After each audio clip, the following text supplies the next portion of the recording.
What's up YouTube? It's Rico here, CEO of SourceFind Asia, of course the host of the SourceFind Asia YouTube channel and the co-host of the Made in China podcast. I'm back with another one.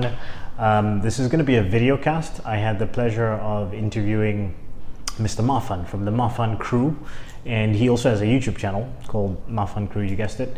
And what's very interesting about their YouTube channel and the MAFANcrew in general is anybody could be part of the MAFANcrew. They are a group of expats that are living around the world, and they comment on social, cultural norms, and they do pranks and things like that. I think one of the videos that I'd watched, and the reason why I reached out to him was it was like, who can get the most kisses in a Chinese mall or something like that. Like, so there was like, they have little funny videos like that, and then some stuff that's a little bit more serious. So I went down to Shenzhen. We sat down at Coco Park, the beautiful Coco Park, very famous in China. It's like this big shopping mall, which is also surrounded by a lot of really nice restaurants and expensive boutique stores and stuff like that, and also bars. So at night, Coco Park becomes the place to be in Shenzhen. And yeah, we sat down for an hour and a half and we chopped it up about living in China, his experiences, his life in China. He actually works, his full-time job was working in a Chinese manufacturer for toys, and that was a very interesting conversation we had about him bringing in big accounts and how there was a lack of focus with a lot of the things, and just this typical stuff that I actually talk about on the channel. But as a person working inside the factory, as maybe one of the few foreigners working inside the factory, what is that like? So we had a very, very broadly ranging conversation, and he's a very fascinating guy, Mr. Mafan. And Mafan also translates loosely to like problems, or yeah, sort of like problems. So like it's like one of these things where in China sometimes a person will be walking down the street, and if I bump into them, or you almost bump into them, like Mafan, like under their breath, it's just like it's a way to express frustration. It's not necessarily super rude or anything like that, but it just wanted to give you guys an idea of where that name comes from. So of course this is another video cast. I hope you enjoy it, and don't forget to check the show notes as well, at the description. And if you check the links in the description, you should see the MAFANcrew. Check out their YouTube channel, very interesting stuff. And I will see you guys next week. Enjoy the podcast.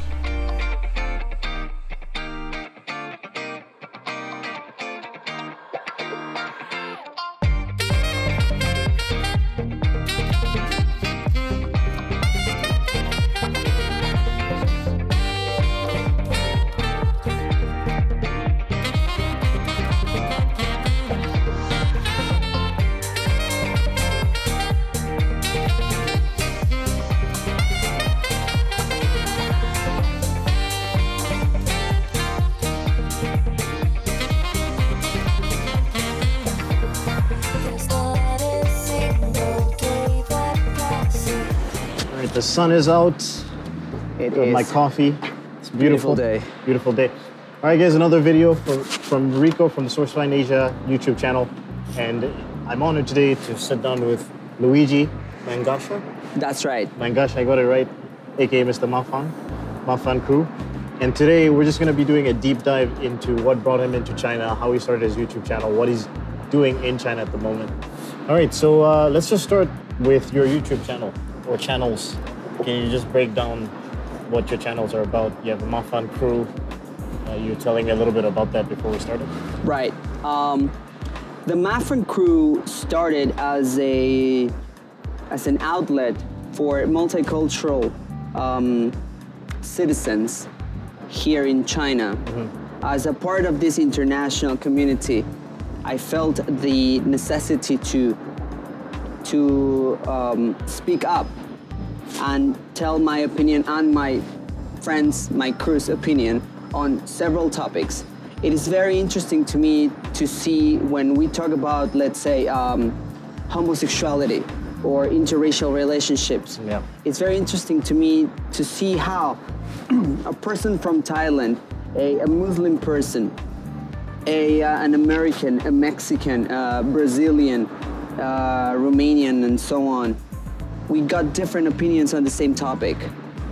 We're still friends. but we are able to speak up and share our opinions on that topic. Yeah. So that was the starting point on the channel. So that's what is the MAFANcrew. It's a multicultural outlet for people to speak up. Lately, people started to join the crew as we are always open. It is not that we're just 7, 8, or 10 people always the same and we become famous, or no. It is about everyone joining the crew, because like I like to say it, we are all MAFANcrewers, because we come from different backgrounds, we have different ethnicities, we have different nationalities that defines us, of course, but that doesn't mean that we cannot get along. How does, if somebody wants to join the MAFANcrew, what's the initiation process? Well, there's no initiation process like that. The only thing I need is for you to be extrovert and be willing to share your opinion no matter what. Yeah. Because I believe when you have this need and you want to share, you cannot be shy. I'm not saying it's not possible. Mm-hmm. There might be some YouTubers on the net, like actually shy and very popular. That might be a niche market, but I believe you have to be extrovert. Yeah. Otherwise, it's gonna come against the purpose of sharing, in my opinion. Okay. How did you guys come up with the name MAFANcrew? The name was a funny process because we wanted something special. Since everything started in China, yeah, we also wanted... Mafan is like problems in China. Exactly. Mafan. Mafan means annoying. Annoying, yeah. Bothersome, yes. So we wanted something Chinese, but also at the same time, we wanted people that just come for vacations to remember something, you know? When you go to a country for vacations for a week or so, normally you remember how to say thank you, hello, how much, stuff like that. We believed that Mafan is one of those words, at least in the Chinese language. Sometimes it's like a simple word that when you hear it, like you kind of... Because I remember my experience with Mafan was just like walking around, hearing people say Mafan randomly. And it's like, you know, somebody might say a full sentence in Chinese, and you don't understand, and then you just say Mafan, and you're like, well, what is Mafan? I was like, and eventually I kind of understood the context, because every time I saw somebody saying it, they were frustrated. That's right, yeah. So I was like, maybe it's a swear word. For the angry look at the end, yes. Yeah. And then I asked one of my friends, and then they explained it to me. But yeah, it is one of those words, like, it is pretty memorable, and it's easy to say. So yeah. We use it as foreigners, even using our own languages. Yeah. You could say at the end like, "Oh man, you're just Mafan. Yeah. Forget it, you're Mafan." Or "Oh no, that's Mafan. Let's go." Yeah. You know. So that's how. So then you have a second channel as well. The second channel, it's me as a producer, Luigi Mangasha. That's the name. But there I create more content in Spanish. The MAFANcrew is like 70% English, 30% Spanish, and the Luigi Mangasha channel, it's the other way around. Okay. So in the Luigi Mangasha, I do interviews, a lot of interviews. Got a series on vegans.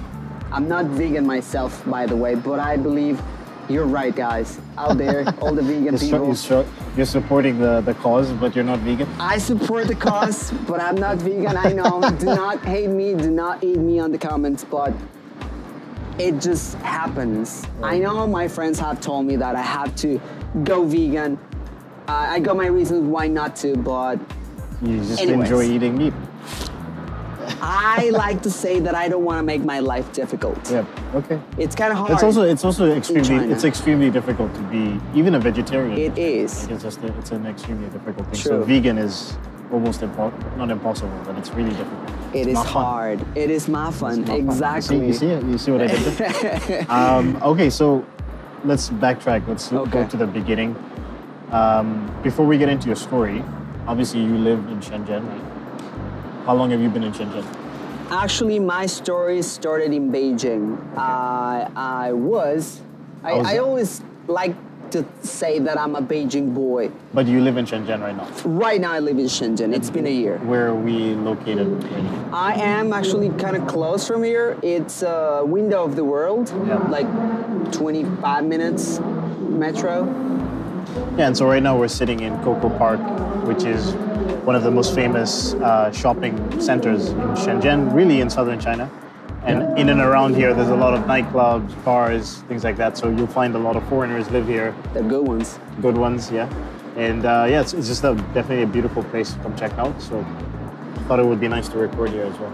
So you said your story started in Beijing. Yeah. Your China story. My China story. Where are you from originally? I'm from Mexico. From Mexico. Mexico City. Okay, nice.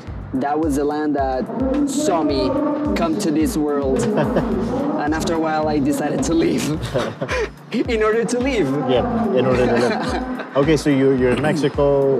You decide to move to China when and how? That was 2008, and I wanted to study Chinese. I had the plan of study Chinese 1 year, master it. Yeah. Like, you know, fool me. Quite a few people think, and I feel like I had a similar plan when I first came to China. I was like, yeah, I'm gonna learn Chinese in 8 months or whatever, and it's just it just doesn't happen. Yeah. It may happen, but it's not the rule, guys. Do not let me discourage you, because it could be, but I believe that would be like 90-10. If you really apply yourself and study, and actually you got this talent for languages as well, then you may do it in 1 year. Otherwise, it's gonna take more time. Not impossible though, but it's gonna take time. Okay, so you said you wanted to move to China, learn the language. Wanted to move to China, learn the language, and then go back, get my life back, make millions, and live there happily ever after. Was the plan to learn Chinese and then go back and start doing business from China? Like, no, actually, why China? My background is I studied law and accounting. So I got 2 bachelors, and I was basically moving towards the fiscal side of law. So Chinese was just something about the language itself that I had. I do not speak many languages, but, well, Spanish, English, Chinese, and a little bit of Italian. So I thought that I had this talent for languages, so I wanted just to learn, basically. Back then, I didn't want to import or export anything, basically. It was just China, it was the language. You just had a passion for the language? Yes. So then what happened? Then China happened. China happened, beautiful experiences. China made me grow in so many levels, personal, professional. Then I decided to stay.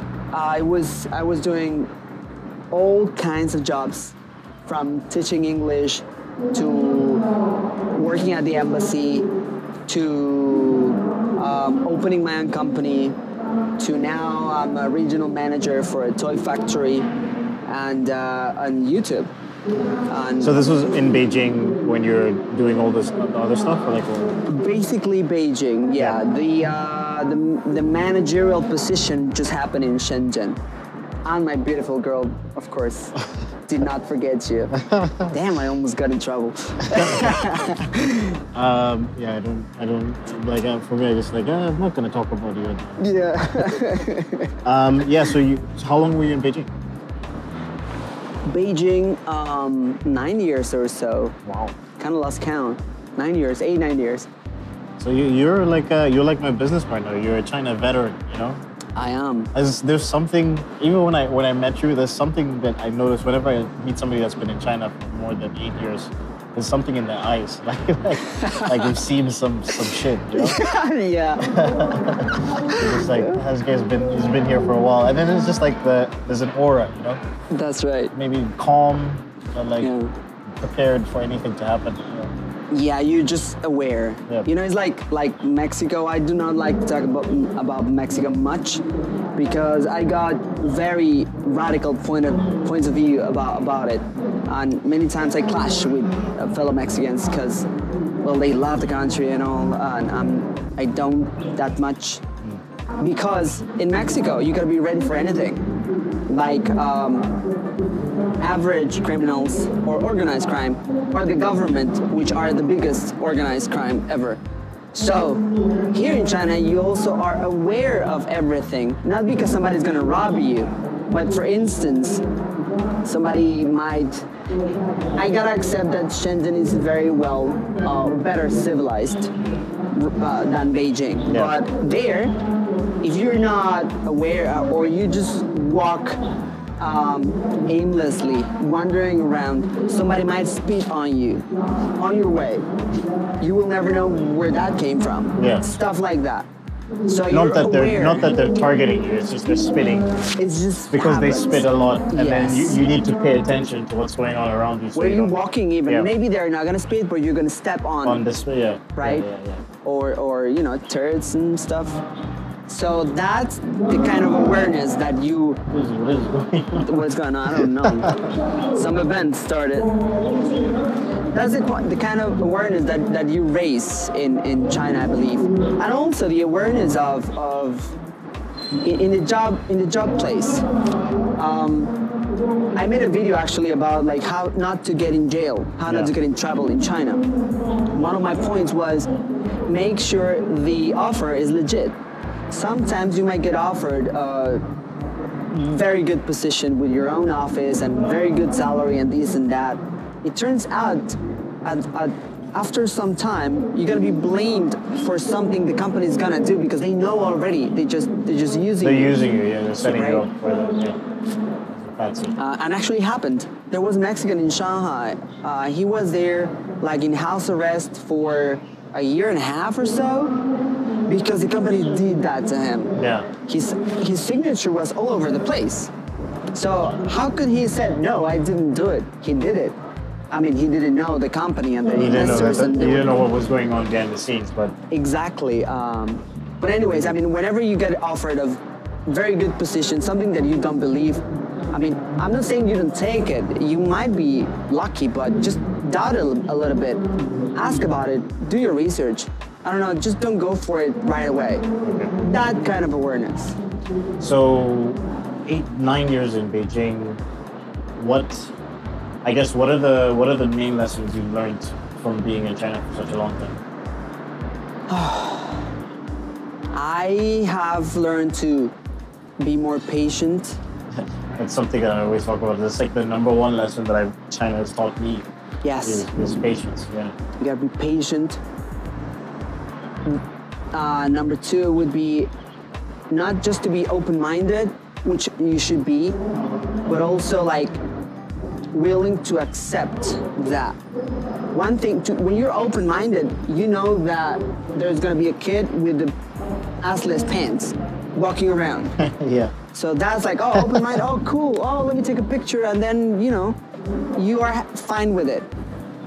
But to actually accept it is that that kid might actually sit on you in the subway. You're sitting right here, the mom comes, so the kid is walking around, kid sits. It's a kid, it's like 2 or 3 year old. Yeah. Suddenly he's gonna just jump and sit on you. Now, are you gonna accept that?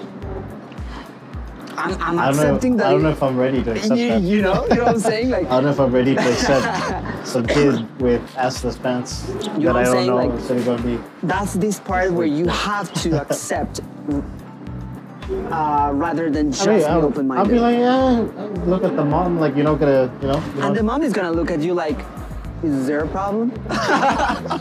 you think Really? you think this is okay? Well, but not even just that, not necessarily the actual aspect of like thinking this kid is dirty or anything like that, but isn't it just weird to have your child sit on a stranger's lap, The third one, to me, is that in China, all the rules change. Yeah. All the time. Any level. From the government to the street. For real. So perhaps these three, or Yeah. else I could possibly... 3 biggest lessons. Yes. What about 3 big mistakes, 3 major mistakes that you made? Oh, well. you know how easy it is to talk good about yourself, but not, you know, like in an interview, like, give me your 3 strengths. And then when they'll tell like your weaknesses, you're like, oh, well, I don't have any. Yeah. Mistakes. It could even just be one mistake. It doesn't have to be 3. One that I know, and I'm very, very much aware now, is that I should have come to the South earlier. I just came a year ago. A company took me from Beijing to Shenzhen, but I wanted to do it before. Didn't do it for personal reasons. But even though I know now that I should have, because Beijing is good. But if you're studying, I did my master's there, so then it's good. If you're doing some politics, I did some politics there, so it's also good. Politics? I was working for the embassy. Okay. But if you're not doing that, it is not the right place for you. Aside from the pollution and well, there's also a lot of software companies there. There are, but not as much. I mean, like the Silicon Valley, it's in Shenzhen, not in Beijing. Well, they're developing it out here, but like before, a lot of the software-based tech companies were there, and then the physical, like electronics were here. I think they're trying to shift it over and develop the Silicon Valley in Shenzhen. Okay. But yeah. So yeah, perhaps that, and yeah, I'm sure there are more mistakes. I make mistakes, especially every weekend here.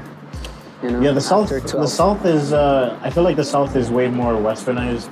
It's developing quite quickly. Yeah. Apart from maybe a Shanghai, you know, Beijing is a little bit older. It's a little bit more traditional, I'd assume, right? They hung on to the cultural, their tradition and their customs. Yeah, in Beijing. Shanghai, well, it's been Shanghai since, you know, back in the day. Yeah, Shanghai is. And Shenzhen is like place. the jewel of the crown, in my opinion. Besides the fact that it's an exclusive economic zone, that's what they called it back in the 80s, Shenzhen, right? So the nature of this city is that people from all the country gather up here, mainly young people, to create. That's what I like about the city. Basically, young people trying to make something. It's not like in Beijing. Chinese people in Beijing, in general, of course, in my opinion, go there because they want to get some sort of a bureaucrat job. But here, they want to make something. They want to create something, and that's what makes it different. Well, you can even see, for example, in Guangzhou, when the Beijing government comes to, like, I think they come like once or twice a year, the whole city becomes like different. Like people start behaving different. Like the civil workers start actually doing their job. Actually working. Yeah, so it's like, oh, you know, the other day I saw this guy, I was at a restaurant, and there's like 3 guys, looked like security guys, so I wasn't sure what they were doing. And there was like a menu stand. And it was like just outside of the restaurant, like on the balcony or the patio. And the guy comes, he looks at it, and then he looks at his buddy starts filming him, and then he moves it. And then he goes and gets one of the waitresses and says, you need to move this thing, because he was like, it's not in the right position. There's I guess zonal laws in terms of where you can put things, how far from your patio. And I was like, why did he moved it and then told her to move it? I was like, the guy was filming him was like, yeah, I'm working. Look at me, I'm working. It's like, and then even they shut down like a lot of the patios and bars and stuff like that when the government from Beijing comes down, because, you know, they're like, oh, we need to be clean and show them that we're following the rules. As soon as the government leaves, they go back to normal. Go back to normal. Go back to business as usual. So it is like that. There's definitely like more pressure, I guess, up north, that it's more traditional. Like we used to call it in Beijing the United Nations Beijing Day. You know, when I don't know, any kind of governmental big summit or conference happens in Beijing. That day, the skies were blue. Awesome blue. You know what I'm saying? Like, so they were like, oh, okay, that's like a G whatever kind of day, G20 kind of day, you know? And well, people behaved those days. So what was it like? I mean, being in Beijing pretty much 10 years ago versus now, like the way life is right now. I just love it, you know, like I really like to think, and actually I feel it that way, that Shenzhen is the city I was meant to be. I am happier, I got a sweet job, things are happening now to me. Not that things didn't happen back then in Beijing, because they did happen, but here it's more like my city. You know, like right now we got the sun here, it's kind of being Mafan a little bit, but in Beijing, I believe by now we would still be wearing lots of layers, you know, like because it's cold. It's freezing. Exactly. So that I'm not a person for the cold, not at all. It doesn't let me shine, you know. Like I don't even want to go out of my house on a cold day, which would be like 4 or 5 months of the year there. So starting with that and the young community. As for the expat community, I don't see that much of a difference, to be honest, because there's also lots of foreigners there. In the approach, yes. In the personality, yes. Like I said, there's like more for just have fun, chill. Here is more for work, do something, create something, and you know, I'm not in my 20s anymore, so I don't want to be doing that anymore. Not that I don't like it, but I don't want to do that anymore, you know? I'm more like focused right now to build something. So that's what I love about Shenzhen. And, oh, I almost forgot, and probably is the most important reason. Hong Kong is just right here. Yeah. So that gives the city the handicap of being an example for the rest of China.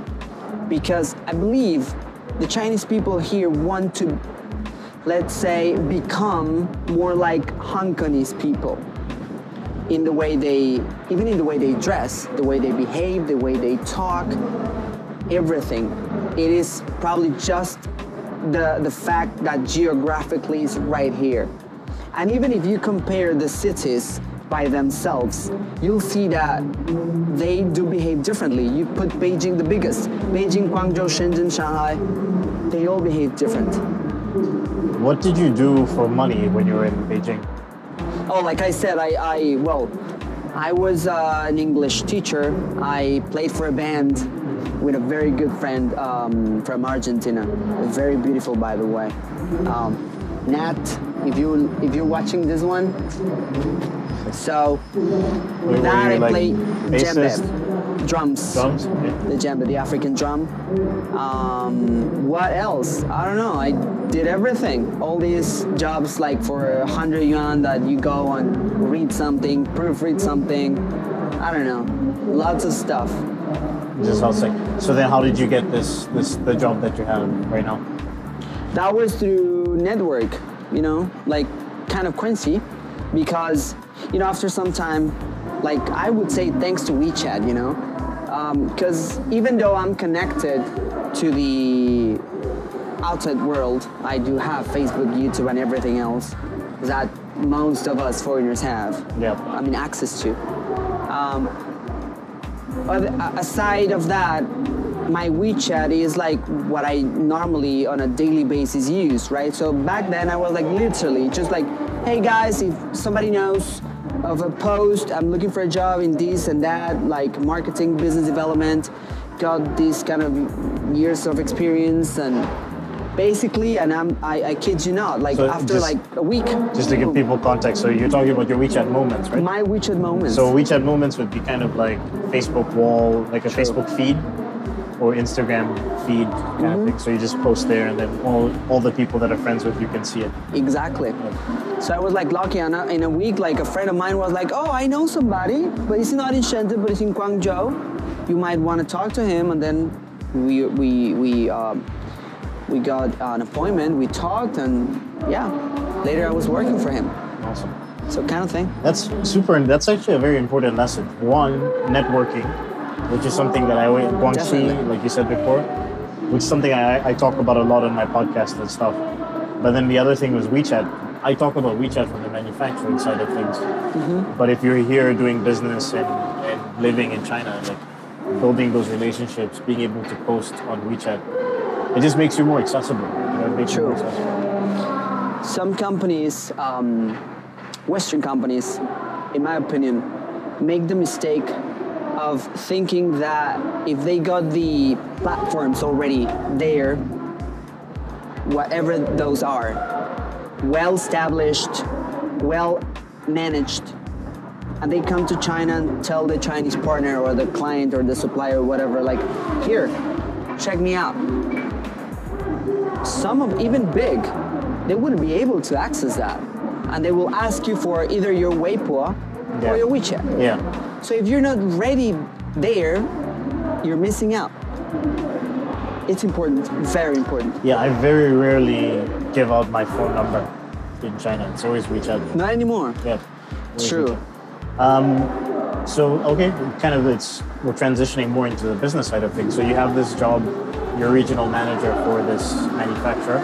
Yeah. So they have an office in Guangzhou, right? Yeah. And then their factory is in Shenzhen? Or? We got 3 factories. Hong Kong, well actually 4. Hong Kong, Japan, Tokyo, a small one, Dongguan and Guangzhou. Okay. No office in Shenzhen. So what? I work from Shenzhen. You work in Shenzhen. That was your choice? Sorry? Was it your choice? Like they didn't want to put you in Dongguan or No, Guangzhou? that was my choice, my negotiation. Okay. So. Sorry. By the way, guys, now that you're listening to this, I truly believe that we all know how to sell things. The moment you go out there to look for a job, you're selling yourself. Learn to sell yourself. That's what I would say. Okay, like, how did you negotiate the living in Shenzhen thing versus being wherever? For instance, my job is to develop the USA market and the European market. So, for starters, those markets open at nighttime here. So, one of the points was like, at some point, I'm gonna be working 24 hours. And you're not gonna pay the 24-hour package or equivalent to this guy, because it doesn't even make sense mostly to have me, in this case, in the morning here, because they haven't opened. Yeah. Yes, I can reply to emails. Yes, I can go check the factories, but basically my job is to approach clients, talk to them, get close to them, right? Get strong leads, bring them to the factory, send it to sales. That's pretty much the business development process. So that was one of the selling points, my selling point. So he understood and he was like, okay, well, that makes sense. That's why I said that was a sweet job for me, because honestly, I wouldn't go to Dongguan, for instance, like to work. Like, have you read the I'm sure you read the 4-Hour Work Week? The for what? 4-Hour Work Week? No. By Tim Ferriss? No. So Tim Ferriss, it's kind of like, people say it's like the location-independent Bible, but one of the things that he talked about in that book was being able to negotiate off-site work or negotiate, unusual working hours, location-independent work. So it's kind of exactly what you did. That's something. One of the strategies that he talks about in the book is saying like, well, I can work from home. Like maybe starting off, if you already have the job, starting off saying like, let me work from home one day out of the week or a couple hours on this day or whatever, and then slowly showing that you don't need to be in the office to do your job effectively. And for you, it was like, I'm dealing with clients that are not in China anyways, so I don't really need to be at the factory. And if I need to come to the factory, then you just arrange that. Right? Exactly. So what is your day-to-day work like? So I guess you're working mostly at night? Yeah. Working mostly at night, and like, how are you reaching out to people? Like, how does that work? For example, right now in Mexico, there's going to be a presidential election. So there's lots of stuff as souvenirs and promotional gifts to be given to the people. And there are millions of dollars spent, really badly spent. But I mean, I didn't make the rules, just happens. Anyway, so It's they Mafan. contact, yeah, that's super. So they contact me, for example, and they tell me like, hey, Luis, I want to make a PVC USB shell with a memory of 2 gigabytes. Yeah. How much would that be with these names and these logos and this? But for instance, like I had this negotiation with Mexico just a few weeks ago. It took me like 2 or 3 weeks, almost every day, starting around 1 a.m. Because, I mean, they're not gonna start at 8 a.m., let me tell you something. So there's gonna be like 10, right after they had breakfast or something. So 10 or 11 a.m., very 11 a.m., contact me. Hey, Luis, so The drone. somebody is filming us. So there's gonna be a change on this, but we want to see, and seriously, like 2-3 hour talks. 2-3 hour talk every time, every day. So after like 3 weeks, finally, I got them like to accept my quotation. Yeah. Beforehand, they were just like, oh, well, let me talk. You know, there's a lot of bureaucracy, I understand, but the point is like, it's not just as easy in some countries. It wouldn't be like an hour negotiation and quickly give a quotation. I like it or not, let's make it. No. So that's, for example, how I approach things. They talk to me. We start checking which materials, which products, which colors, which sizes. I mean, I'm not production, but I know my way around it. So I suggest, and after that, I have to, of course, go back like my next day, to production and sales. Check well what would be the prices for that.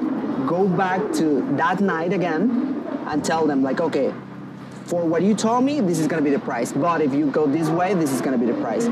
So it's kind of a long way, but well, it works for them and for the factory. For me, not so much, because at some point, actually, I'm working day and night. Yeah.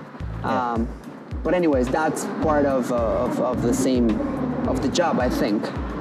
So that's cool. I'm assuming obviously you have a salary. Do you get any like bonuses and stuff like that, or? No. The first negotiation was just salary, because I could have negotiated a commission, for instance, but in my opinion, I wanted to prove myself first, right? The markets are new.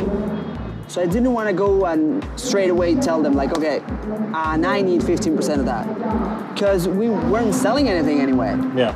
So I wanted, and I believe that's also very important for people to, I mean, especially as an employee, you do not go and tell them how much you're worth. It's okay to sell yourself, but also you have to prove yourself. Once you prove yourself and you make yourself indispensable, right? Then you can get more and more, and you can renegotiate maybe next year or so. That's like one of the 48 laws of power. Is like making yourself, like coming in with low demands and then like proving yourself. Once you become indispensable, then you're in a bigger position to negotiate. And they're not gonna tell you no. Yeah, 2 things. So what is it like working in a Chinese company? When I was teaching English, I worked for a Chinese company. Some of the company I worked for was pretty good. They were kind of like a startup. Yeah. They partnered with a foreign, like 2 foreign guys who had been teaching for a very long time. So it was not a traditional Chinese company, but there were certain things where it was like we'd walk in and they'd had a board meeting and made some decisions, and then just implemented them like immediately without talking to us who are the staff. Yeah. So it was just like things like that. You really feel that you have no say in what happens in whatsoever. the business. Whereas, of course, in Western companies, even though at the end of the day it's the CEO's decision or the board's decision, they usually want to sit down with the staff and say, we're thinking about Somebody doing wants this. to say something? Yeah, what do you guys think about this? And then kind of go back and forth. So what have your experiences been like? Well, it's certainly not the first time I worked for a Chinese company, right? Like after 10 years or so in China, I've been around in Chinese companies.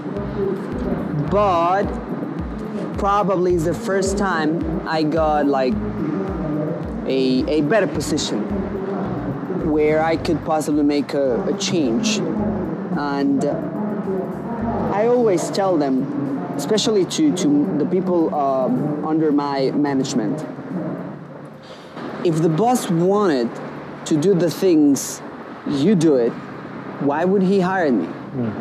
He hired a foreigner because he needed somebody to think like they do, like we foreigners do, basically. So when I tell you to do it to the left, there's a reason I'm doing it to the left. If I have the time, I would explain to you. But if I don't have the time, you just please do it. So what I'm going with this is the Chinese business culture is strong, just like the culture itself. It is so hard to change it. No wonder just few companies have made it big time internationally. Haier, Alibaba, Huawei, because they took the time to think like they do. Just like as we foreigners, when we come to China, we have to understand them and think like them. It's the other way around.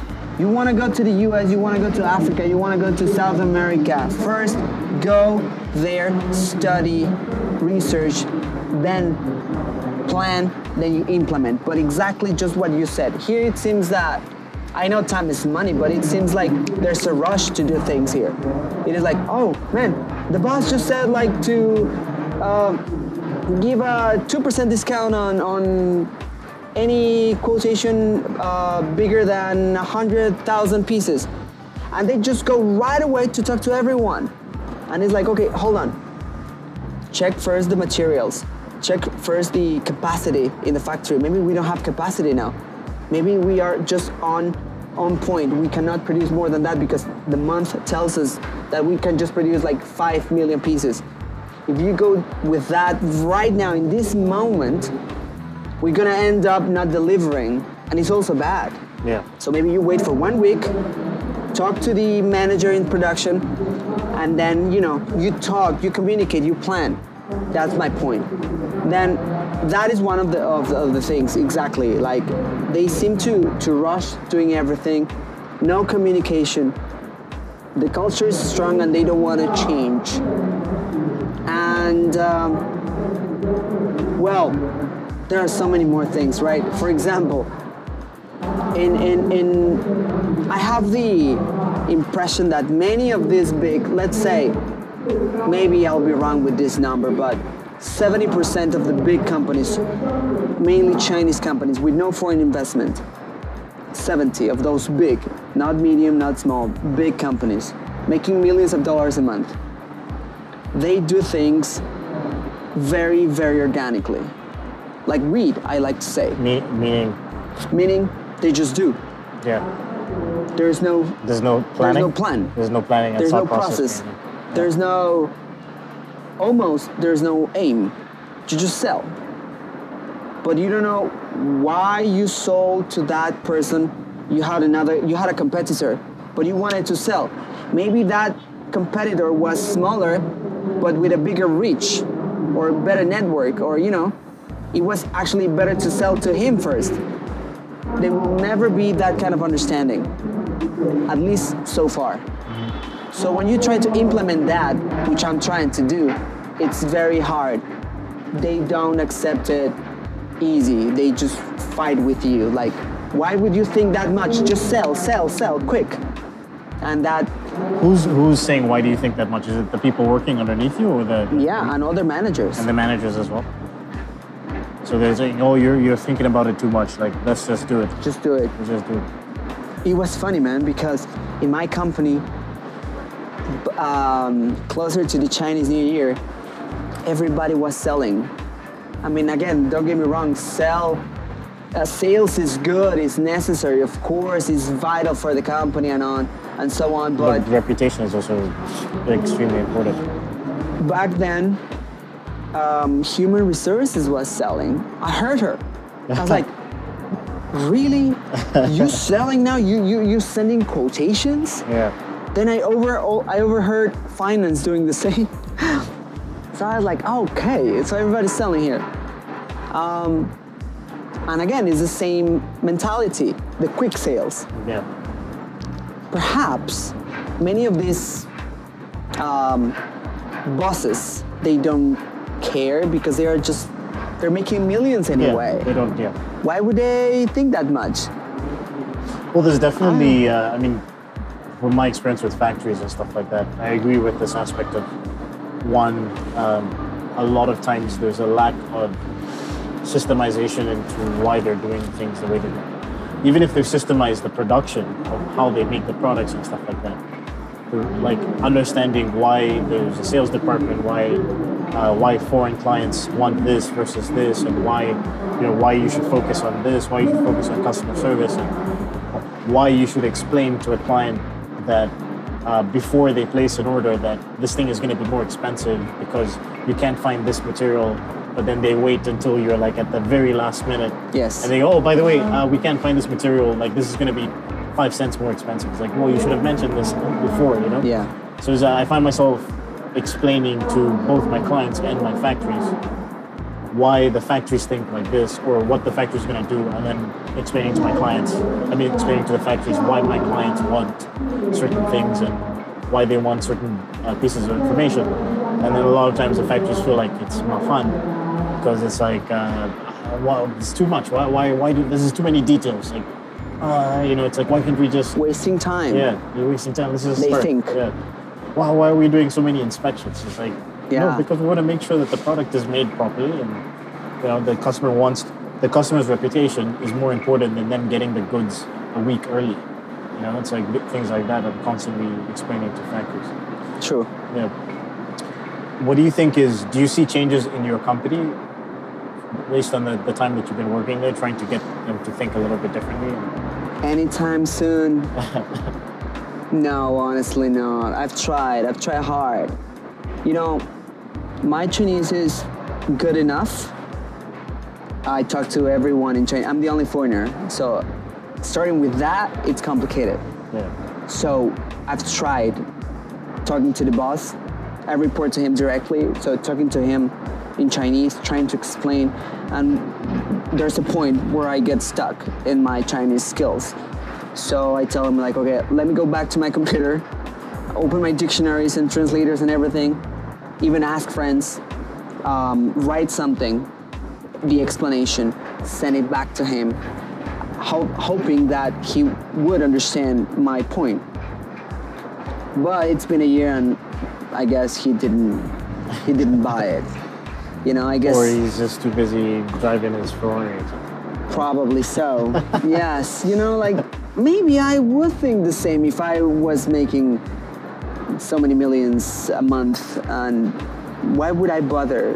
Maybe. Well, it's a big part of the reason why people say like it's good to have competition, right? Because if there's competition, it forces you to improve your systems, improve your company. And I think what's happening right now is, what's been happening for a very long time is that the factories have been making so much money and there's so much demand that they don't really feel the need to systemize and become better. And then but there are a few factories that do that, and I noticed those factories are even growing faster. But like some of these other guys, it's going to take a while before they start to realize that they need to improve certain things, and it's probably going to be too late when they realize it. Probably so. Yep. And one more thing is that, okay, you want to go out there, you want to conquer the US market. Mature markets are not the Southeast Asian markets whatsoever. For many of those markets, customer service is key. Yeah. Communication is key. It's not just about your product.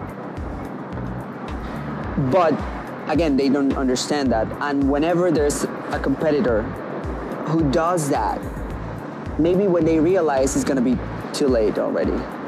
Or maybe they just give up and just keep doing domestic sales. Right. What is 1.5 billion people, They got a point there. Definitely. What are the biggest misconceptions you think the people that you work with have about foreign clients or foreigners from the business side of things? What are the misconceptions? Probably number one, that everyone is just so focused on the price. Yes, everybody wants a cheap price, but it's not that it's 80-20. It might be 50 or 60-40, 50-50. The other part, the other 40, the other 50 is actually your job as a company as a whole, not just the price. Yeah. But here it seems to be like, no, just give him cheap and he's gonna buy. He's gonna be happy. You know, like in 3 months, probably I can say like just 3 months. I mean, I know my trade, right?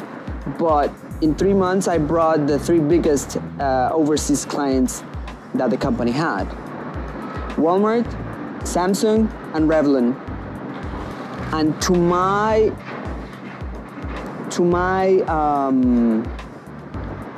I forgot the word, to my discomfort, to my disadvantage, to my... Displeasure? Displeasure? That could work. To my displeasure, the company didn't act on them. How? You know, what do you... it took me a lot of work, because you don't get to these companies to not even the headquarters and say like, hey, by the way, I sell these phones. Can I come in and talk to the sales manager or whatever? When you say they didn't act... They didn't act on them. Just how? Meaning Like, we lost them. How did it... What happened? Like, what happened? Like... Brought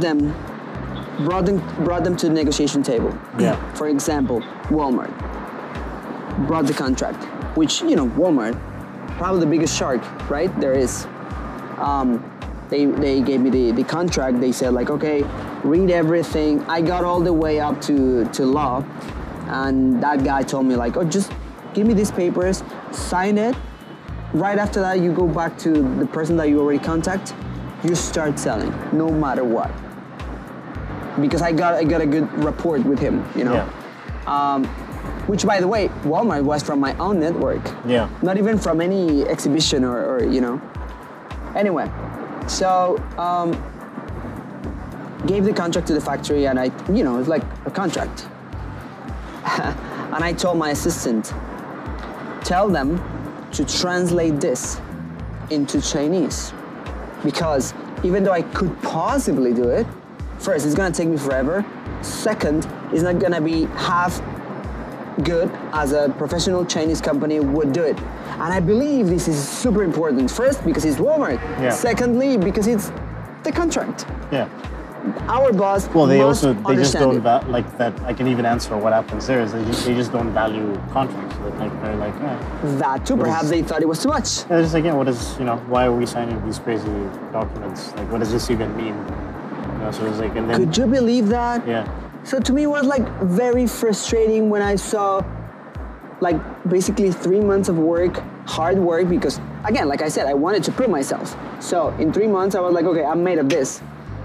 And after that, seeing those big clients lost, I was like, dude, are you for real? So what am I supposed to do now?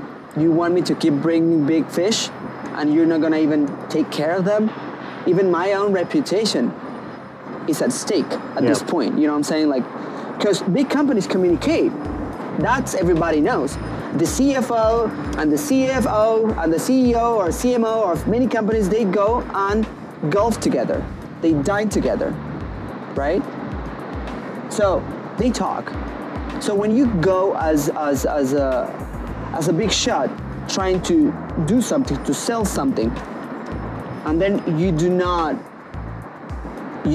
make it happen, then you actually look bad. Yeah. So there's no way you could possibly keep bringing one in the hopes for one of those not to give you Mafan with a big contract. So long story short, they didn't translate it because it was too expensive, and I was like, are you kidding me? Is this expensive? Even if it was 50,000 RMB on the translation. I mean, the boss had to understand it perfectly in Chinese before he signs. Yeah. Anyway, stuff like that. So it's interesting. So then, does that put you in a position where you kind of feel like you lose a little bit of inspiration because you're bringing in, I could possibly say so, man, for real. Yeah. Like, I like to surround myself with winners. Maybe it's gonna sound like I'm flexing. So it's kind of confusing because it seems like the boss was very forward thinking and being like, okay, I want to bring in an actual foreigner to, bring in foreign sales and so that we have somebody that thinks like the customers. And then when you're actually doing what you're supposed to be doing, then they're not taking action. And it's like I don't understand, man. I don't. Yeah. It's very confusing. Yeah. Seriously, I don't understand. So I've talked to him. What's the recourse? I'm supposed to. Oh, because maybe I mentioned it, but in many Chinese companies as well. Yeah, I did mention it that they don't work with order, right? So they just work. Yeah. So, like for instance, I created the marketing department as well. So I'm kind of running two departments: marketing and business development. So. As part of marketing, I know my trade on editing and videos and equipment, and I know people and this and that. So I'm like, okay, let's make something. Let's make a corporate video. Let's make some ads, some commercials, and this and that. But also, when we were on the same page, I thought suddenly they also shut me out. Okay, yes, we're gonna do it, but not now. And I'm like, we need a commercial. We need this. We need that. I need to be in exhibitions. I need to be in summits, in conferences, in associations, meetings, and plastics and stuff. But I'm at the office. I mean, again, I'm not sales. So all this back to the point that yes, one might lose inspiration at some point. Because like I was saying, I like to think that I surround myself with winners. And I still think my company is good enough, but it's coming to the point that I'm in oblivion. I'm in oblivion right now. I don't know what's gonna happen. And that's not very satisfactory. What advice would you have for somebody that wants to work for a Chinese company as a foreigner? As in China in general, I would say get your expectations not that high. Yours personally high, yes. It's so crazy because you quoted another thing that I said in a podcast before. I was like, lower your expectations so that you can get the results that you want. Your own expectations, your personal expectations must be high. Yes, absolutely. You reach for the stars, definitely. But towards the company, not that much. Yeah. Because otherwise, when you fall, it's gonna hurt. So what's your plan moving forward? What's your plan for the future? I will keep... Business-wise, I guess. I will keep fighting in this position because to me it's more about the challenge. For instance, when I brought those big clients, I thought okay, this is just the first step. After this one, after these three, I could easily bring their two main competitors each. One is retail, the other one is electronics, the other one is makeup. Okay. So I thought okay, I could easily bring the two main competitors. So suddenly it was gonna be 9, right? And then that was gonna be really good for me, for my knowledge, for my know-how, for my resume, of course. And the challenge. I will keep fighting for this, trying to make it happen until I get tired, or until I really don't see a happy ending, so to speak. But also I got a project personally. I am gonna open my own line. I've been in this toy industry for a year. I'm gonna open a toy line, designer toys. I'm working with a team. We are gonna design some, let's say, China-based designer toys. It's gonna be fun. That's gonna be my 3rd company opened. I failed twice. I lost a lot of money already. But you know what? What were the other 2 companies? Oh, first that was called MB Chic. I opened it with a fellow Mexican. We used to trade with Artcraft from Thailand and women's products, coconut made and silk, all Thailand to Mexico. Okay. So we failed. Second was also bags, but that was designer bags with a designer in Beijing. So at some point I saw no future, so I sold my part really low. But anyway, sold it.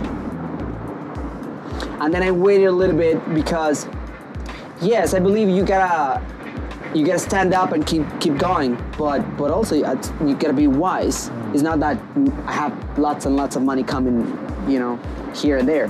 So I had to wait a little bit, understand myself again, reinvent myself. And at this point, I think like I got a very good, not just gist, but I kind of mastered the toy industry, like if you will, because that's like kind of huge. But anyway, so I understand the industry. I know my way around it. I got the designers. I got the people willing to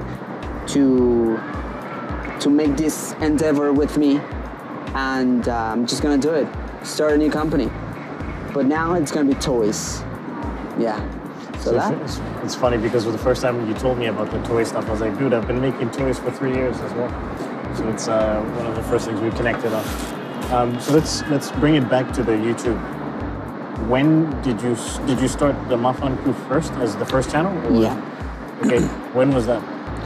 The MAFANcrew, if I'm not wrong, was like 3.5 years ago. And again, because I really like to talk. And I have found, to my displeasure, I have found that we, people in general, for real, we have lost this human touch of listening and be patient.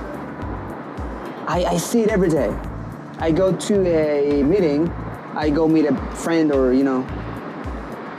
and they talk and talk and talk, but they don't seem to be willing to listen. Mm-hmm. And well, I listen, or the phone. Even this is an interview and we are recording, but I could possibly be like, oh, sorry, But no, to me, it's this human connection, and we are losing it. So back then I thought like, yes, I like to talk, and I think I got something to say.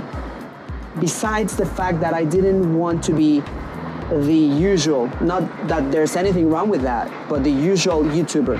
What is the usual? You mean YouTuber or China YouTuber? YouTuber. Because that time was there that many China YouTuber in general. Okay. To me, the usual. What is the usual YouTuber? YouTuber is the one that pretty much opens the computer, the camera there, or the phone, and hey guys, I'm with my friend Rico here at Coco Park. Vloggers? Basically. Yep. First, because I cherish my privacy. So that's first thing. Secondly, because I wanted to offer something different. My production has been growing. That's just about time. The learning curve and everything. You learn about narratives, you learn about equipment, you learn about editing, learn about composition and exposure and this and that and audio and, you name it. So besides that, you have to, I think I lost it again. Why you started the channel? You like talking? Mm-hmm. You like talking. You wanted to not be the typical YouTuber. The typical YouTuber. So anyway, even that it's difficult, I wanted to offer something different. So at that point, I thought like, yes, a multicultural crew. So we all talk, and it has been evolving. Mm. I think at some point I will be delivering a very good quality product. I like to joke about that I'm gonna graduate from YouTube University in 2 years. Art and cinematography, bachelor's at the YouTube University. So that, and then after that, like a month later, I started Luigi Mangasha, because it's everything that didn't fit in the MAFANcrew, because I consider it like my baby. I don't want to just put everything there, like even if it doesn't fit. Everything that doesn't fit goes to the Luigi Mangasha, and the language difference, which is more like. But I still don't vlog in the Luigi Mangasha. I like interviews though. Yeah. Very enriching for me to listen to other people, like the vegans. Yeah, I don't know. Vlogging is it's interesting because I think when I think about vloggers, I think about the dudes who are just like walking around and being, oh, this is me getting coffee in China, or this is me in Chiang Mai riding a bike or whatever.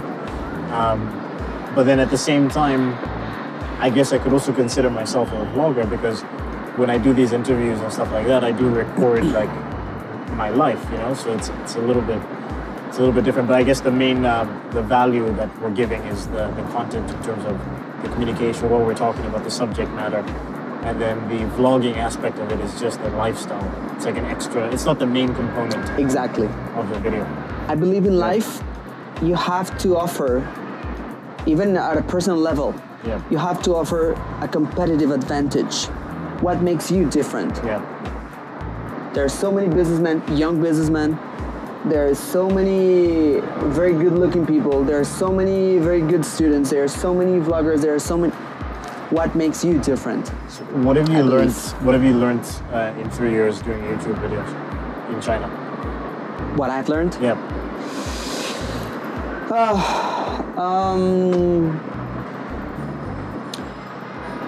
It's, well, I started here, right?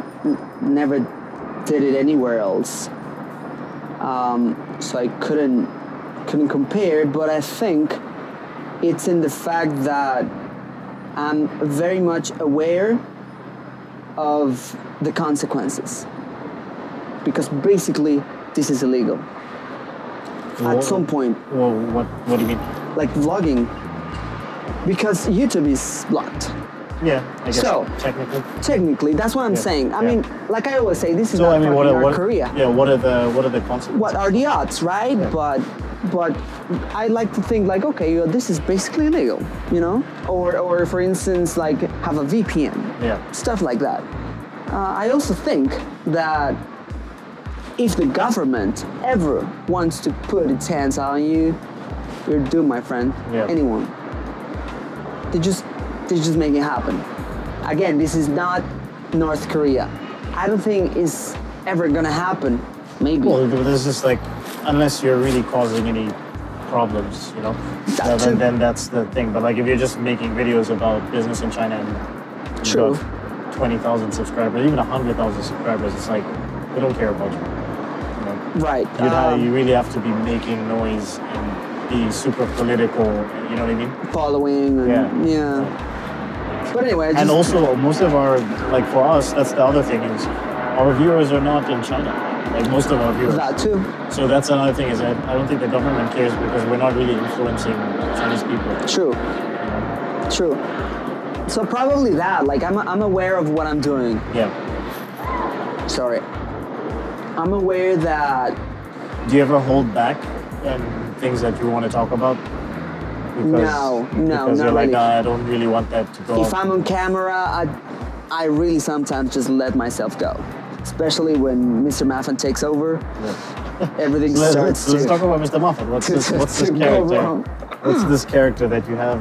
Oh, well, the Mr. Mafan is like the host of the MAFANcrew, right? Yeah. He did not appear in the first 3 seasons because in the production on the script, it was just...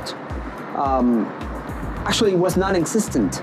It was about the crew, not the producer or anybody else.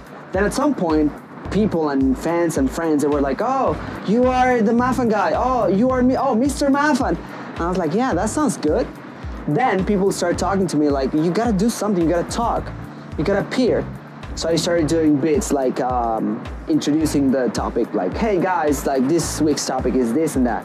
Then I started my own show, or the Mr. Mafan show. But the thing is that the Mr. Mafan is more like whatever he wants to say, he just goes and use lots of swearing to say that, and he doesn't care.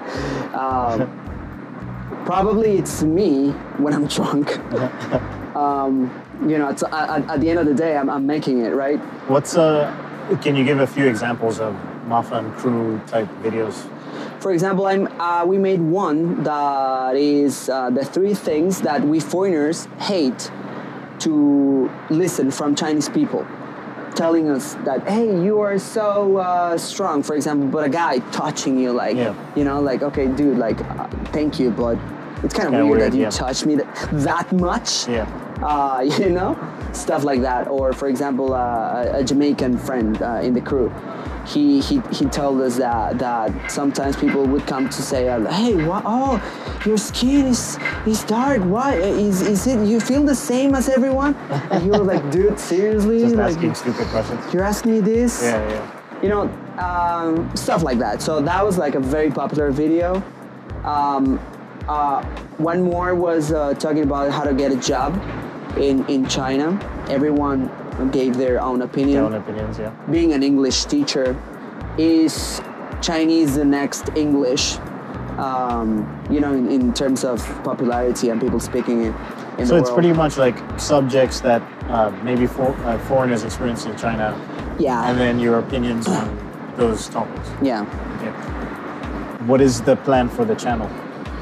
The plan for the channel, we want to build a bigger audience and a bigger crew. I want to have people in the furthest corner in the world being part of the crew, delivering their video, be on it, speaking their mind. Some people don't, some people don't have maybe the courage or the time or you name it, to make their own channel and produce it and this and that, but they may want to say something on a certain topic. So I want the day to come and post something on Twitter, like, so next topic, what's the best coffee, or is Starbucks shitty coffee? Somebody from Colombia, which they have really good coffee, or Ethiopia, telling me like, yeah, that's, or Israel, where they don't have Starbucks. So telling me like, yeah, that's bullshit, or this is that and this, and our coffee is better because this and that, you know? And then make a video with people from very hard to reach places in the world. That's probably the aim of the show. I want to give voice to everyone, no matter what. I want to have a Muslim person and a black person and a Latin and a Mexican and Trump, if possible, in the same video, talking about the same thing. You know what I'm saying? Trump would do it too. Okay, so I think that was my final question with the YouTube stuff. Oh no, actually I had two more things with YouTube. Obviously we're part of this WeChat group with China YouTubers, right? How did you... TSMCC. How did you get connected to a group? And have you connected with other YouTubers? Like you mentioned doing a lot of collaborations. What other YouTubers have you connected with in China? Right. I honestly do not remember exactly how I came into the group. Probably a fellow YouTuber, of course. Now for the collabs, yes. Recently I just met Serpenza, or Serpenzere. He lives in Shenzhen, right? He is in Shenzhen, to the one of the Hong Kong borders. I forgot. No, the other one, the furthest one, Luohu, I think. Luohu. Somewhere there. So just like, I don't know, 2 or 3 weeks ago, I met the guy in person because he's such a persona, you know, to watch on YouTube and to read or listen in the group, right? So I had my impressions before, and but when I met him in person, it was like, you know, probably the biggest YouTuber that I've met in person. And you know, not that I had him on the level of I don't know, Johnny Depp or, you know, that kind of stuff. But you've been following his stuff, and it's. But it was very nice to meet him and to actually talk to the person, to the guy, right? So he's one of them, and I actually made a couple of cameos for him for 2 of his videos, and some others from the group. Yes, I cannot recall names right now. Let me think. Brain the guy that does urban exploration. I went to Beijing. We went to an abandoned volleyball court back then, and more. Marco D. He vlogs in Spanish, but he's in the group as well. So for him as well, we collabed like 2 times already. And yeah, I'm trying to reach out to them, you know, like to me, and part of the reason this group exists is because we want to help each other. Exactly, yeah. and to build the community. Like, to me, the most important level of communication is the personal level. Rather than you being, for example, the most successful businessman in Guangzhou, or you being the most successful YouTuber, or you being the most successful researcher in your university, or whatever. Like, taking titles aside, the person, to me, that's what's important, the person. For example, I'm very excited to one day meet Primo, which is like the godfather of the group, right? He's such a character. I think he's like very funny, on point, and a very, of course, loving father. And his work is just also really, really good. So anyways, like lots of characters in that group. I hope one day I was surprised to find out how many China-based YouTubers actually were, you know, because I just didn't think there were that many. I mean, to be honest, I'm not somebody that watches a ton of like YouTubers and stuff like that, so maybe that's part of it. But I was surprised that there was like in our group, there's like about 200 people in our thing right now. Yeah, like 270 or so. 270, close to 300, and then there's another group that is like another China YouTuber. Probably half is the same people, and the other half, so it's like, I don't know, perhaps we're close to 500. Yeah. Overall. It's quite a bit. That's, yeah. This is a personal question, because I'm not sure what the answer is anymore, just based on the numbers. Are there many YouTubers talking about business in China? Like as a specific, like similar to the way I'm doing it? No, I haven't seen. So I'm still like, so my impression is correct about that. You got a good niche. I like it. And my thing is not, obviously I'm gonna be broad with business, but my specific thing is manufacturing, of course. Well, Scotty. Oh, I met Scotty, the iPhone guy. Okay. Also, like really neat guy. Anyways, he does some factory insights. Yeah. He goes to factories and talks about processes and machines and materials, but I do not think he takes it on a business level. He takes it on an engineering level. So he's an engineer, and he's like, he's just talking about something that he's interested in, rather than the actual business side of it, and setting up orders, how to work with the factory, stuff like that. Okay, he's doing that. Yeah, and there's room within the niche. Like, I'm not an engineer. I know a lot of technical stuff because of my experience, but I'm not going to go to a factory and explain in detail what the machine does, you know. I can explain it broadly, so that's a different niche. That's cool. Probably, I would love to meet him and do a collab with him. That'd be cool, huh? Yeah. He also goes to, but it's really close, Guangzhou too. So. What advice do you have for me, up and coming YouTuber? Because I've been doing it. Well, we launched technically in July, but like we only put out September, but we only put out like 2 videos at the time. I had a marketing guy working with me, and then we didn't do anything. And then I would say, in my opinion, our official launch was in December. Since then, I've been releasing consistently. But yeah, what kind of advice do you think you have for me? Well, not that I'm very much experienced. Well, you've been doing it for years more than you, of course. Even if you've been doing it for 1 year, I'd still ask you. To me, really, there's no formula. There's no secret to this. You could be making videos like myself. I've been out there like 3 years and a half, whatever. I got over 150 videos, different stuff. Like I also do memes and this and that. But regardless, one day maybe a person like me could have one of those videos picked up by chance, by luck, by who knows, and then start making a comeback, if you will, in YouTube. And then from there, YouTube star or you know. So there's no formulas, first of all. Second, there are some techniques proven that those work.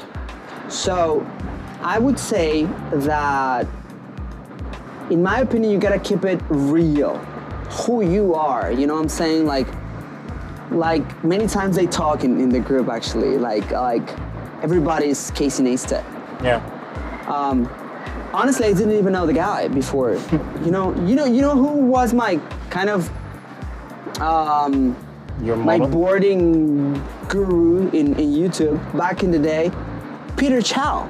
Okay. That's a Hongkongese guy that went to Canada and started vlogging. To me, it was hilarious. So I was like, okay, and I followed him for a while. and then a guy in Mexico, like doing news and anyway. So that's like my two biggest guys. One in English, one in Spanish. Different formats, different content. Anyway, so keep it real, exactly what you do. Have a competitive advantage. And of course, be consistent. I'm sure you have it, man. That's why, I told you yesterday. Like, I'm impressed because I used to be like you. Like, having it very well understood what I have to do every day. Like, even like by minute, like, oh, okay, now it's time to take my pill. Now it's time, People used to make fun of me, but I finished 2 bachelor's degree at the same fucking time. Presential. 2 different universities, driving all the time, but I did it. I got my two diplomas, and I'm very proud of it. Yeah. And that was just because of that, seriously. Not because I'm smart, I may be just average smart, but it was because I was organized. I'm super smart. Yeah. Well, in my case, yeah, exactly. But seriously, be organized. So that, be consistent, and you'll make it eventually. It may take 1 year, 2 years, 3 years. You will get somewhere because you have to believe in what you do. Mm-hmm. People might tell you like, oh, come on, like 30-minute video, who's gonna listen to you? Nobody knows you. Business is a very small niche market, this and that. If you believe, you're gonna make it happen. Like my MAFANcrew, And I think it also depends on what your motivations are for doing it, right? Like I'm not doing it because I want to become a famous person. I enjoy sitting down having conversations with people. I think that I have some value to provide with my experiences in business in China. Yeah. And I don't see that many people putting out the content that I'm doing. So that was pretty much it. This is the same reason why I started my podcast. Was I was actually in Canada searching for China business podcast, and I found like one or two. One guy, he was not very consistent, and then the other guy was his name is Michael Michelini. He's very consistent, but his podcast was more about banking. I was looking for manufacturing stuff. Yeah. So I was like, okay. When I got to a stage when I started doing this, I was like, there still isn't any other podcast like this. I'm gonna do it myself. So that's exactly what it is. And of course, the other part is it helps me get customers. True. which is probably if not number one, it's number 2 reason. Everybody has to figure out their own formula, right? There's one girl, her name is Marcaribe, like in Spanish. She does something like you. She makes her videos to approach potential clients. So, because she's got her website and she sells things and but even though she's actually hitting YouTube, that's not her main source of income and target. Yeah. But it just helps, right? So it's very, very valid, and everybody has their own formula. If someone's just closing questions, if someone was to understand you better, what 3 books, podcasts, vlogs should they check out? To understand me, Yeah. the MAFANcrew, Luigi Mangas. No, I'm just kidding. Okay. We'll put a link in the description for that. Great. So, that's a good question. Let me see. Even though I do business, I don't read much about business. It's very much intuitive what I do and based on my family's experience, my brother, my father, and university based and research here and there online. I'm more of a novel kind of guy when I read. I like to imagine things. Yeah, so you can give novels. That's fine. For example, Around the World in 80 Days. That was really good to me. Mm-hmm. I'm reading the Divine Comedy. Is it comedy? I don't know the book. Yes, Divine Comedy. Dante Alighieri. Okay. I can check it out real quick for you. And well, everything else would be just, yeah, Divine Comedy. I was right. Just didn't want to get it wrong, like my president, right?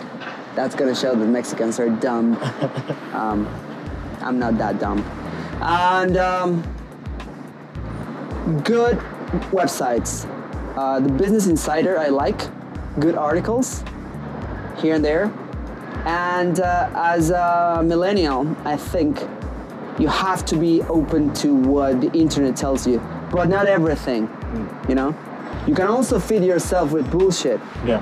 If you just open internet and I don't know.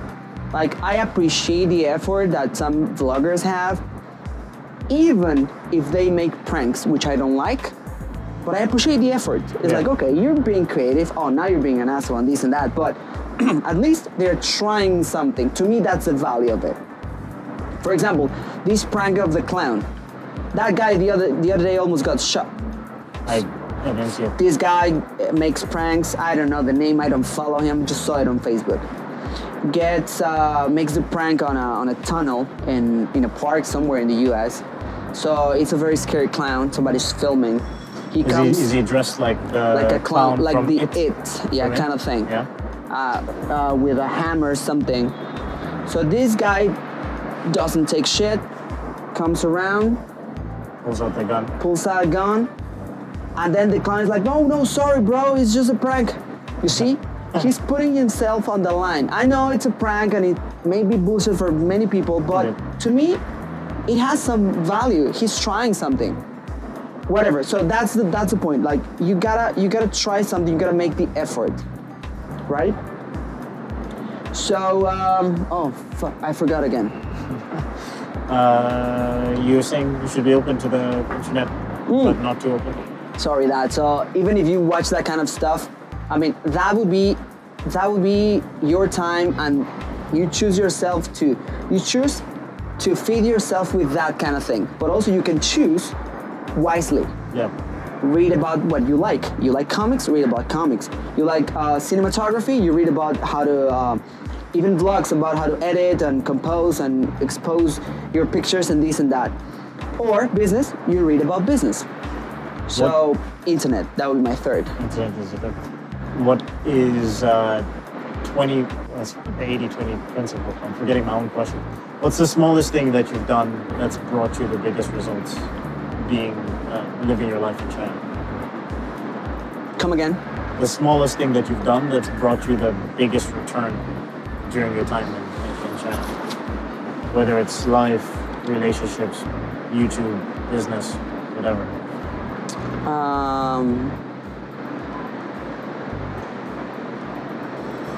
The smallest thing that I've done,